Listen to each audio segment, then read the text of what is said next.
So hello and welcome back anime fans. मैं आपके लिए लाया हूँ रिलीज दैट विच का एपिसोड 2 हिंदी में। चलो शुरू करते हैं। विच जल्दी से ही खड़ी होती है और रोलैंड के पास जल्दी से भाग के आ जाती है। फिर रोलैंड कहता है मुझे तुम्हें अच्छे से देखना है। फिर कार्टर कहता है महाराज के पास मत आना। फिर रोलैंड कार्टर से कहता है इतना डरने की जरूरत नहीं है भाई। फिर रोलैंड उस विच को कहता है कि तुम्हारा नाम क्या है। कार्टर कहता है महाराज आप इससे बात मत कीजिए, ये आपके ऊपर जादू करके आपको कंट्रोल कर लेगी। महाराज ये एक विच है, इसने अपने जादू से कई लोगों को मार दिया है।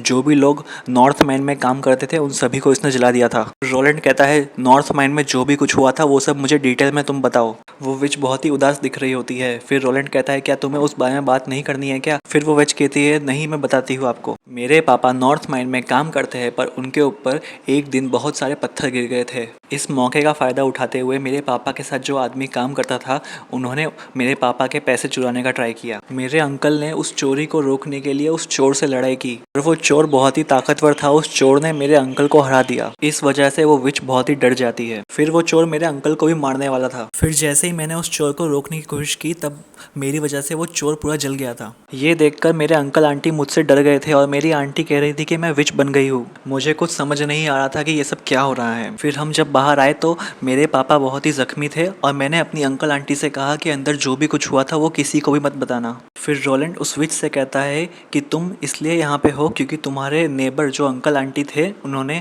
तुम्हारी कंप्लेन कर दी थी कि तुम विच हो। फिर वो विच कहती है नहीं, मेरे अंकल आंटी ने किसी को नहीं बताया कि मैं विच हूँ, बल्कि मेरे पापा ने बता दिया था कि मैं विच हूँ सबको। फिर वो बूढ़ा आदमी जिसका नाम बैरोव था वो कहता है महाराज इसने अपना गुनाह कबूल कर लिया है, आप जल्दी से इसे फांसी की सजा दे दो। फिर रोलैंड कहता है नहीं, मुझे इस विच की पावर देखनी है कि ये कितनी पावरफुल है। फिर वो विच जिसका नाम एना है वो कहती है कि आपको मेरे शैतान की पावर क्यों जाननी है। फिर रोलैंड कहता है कि बस मुझे एक बार देखना है कि विच की पावर कैसी होती है। फिर एना कहती है अगर आपको मेरी पावर देखनी है तो आपको मेरी गर्दन से ये गॉड्स लॉकेट हटाना पड़ेगा, इसने मेरी पावर्स को कंट्रोल करके रखा है। क्या आप में हिम्मत है ये गॉड्स लॉकेट मेरे गर्दन से हटाने की, क्योंकि एक बार ये लॉकेट हट गया तो मेरी पावर्स मेरे पास वापस आ जाएगी, फिर मैं आपको भी मार सकती हूँ। फिर रोलैंड लॉकेट को पकड़कर एना को आगे खींचता है और फिर जोर से गॉड्स लॉकेट तोड़ देता है। फिर एना ये सब देखकर शॉक हो जाती है और सोचती है कि महाराज रोलैंड मुझ पे इतना विश्वास कैसे कर रहे हैं। फिर रोलैंड कहता है चलो मैंने तुम्हें गॉड्स लॉकेट से आज़ाद कर दिया है, अब तुम मुझे अपनी पावर दिखाओ। फिर एना अपनी पावर दिखाना शुरू करती है। उसकी बॉडी के आसपास सिर्फ आँख दिखाई देती है।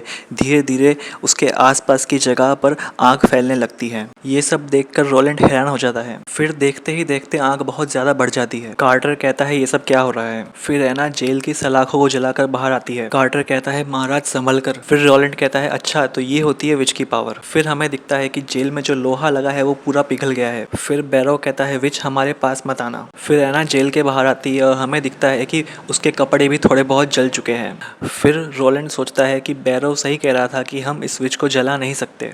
ये विच आग से क्यों डरेगी, क्योंकि ये तो खुद ही आग को कंट्रोल कर सकती है। फिर रोलैंड के जो आसपास के लोग थे वो सोचते हैं चलो अच्छा हुआ आग अपने आप ही खत्म हो गई, वरना बड़ी ही परेशानी हो जाती। फिर रोलैंड खुश होता है और सोचता है कि मैजिक इस दुनिया में असली में है। ये विच मेरे लिए आगे बहुत ही काम आएगी, इसकी वजह से मैं बहुत सारी मशीन बना सकता हूँ। फिर एना कहती है कि महाराज आप खुश हुए मेरी पावर देख के, अब तो आप मुझे मार सकते हैं ना। फिर रोलैंड आगे चलकर आता है और अपना कोट एना को पहना देता है क्योंकि एना के कपड़े काफ़ी जल चुके थे।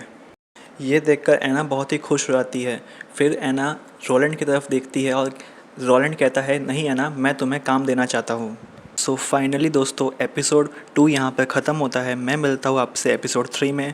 अगर आपको ये एपिसोड पसंद आया है तो इस वीडियो को लाइक करें और चैनल को सब्सक्राइब करें। बाय दोस्तों।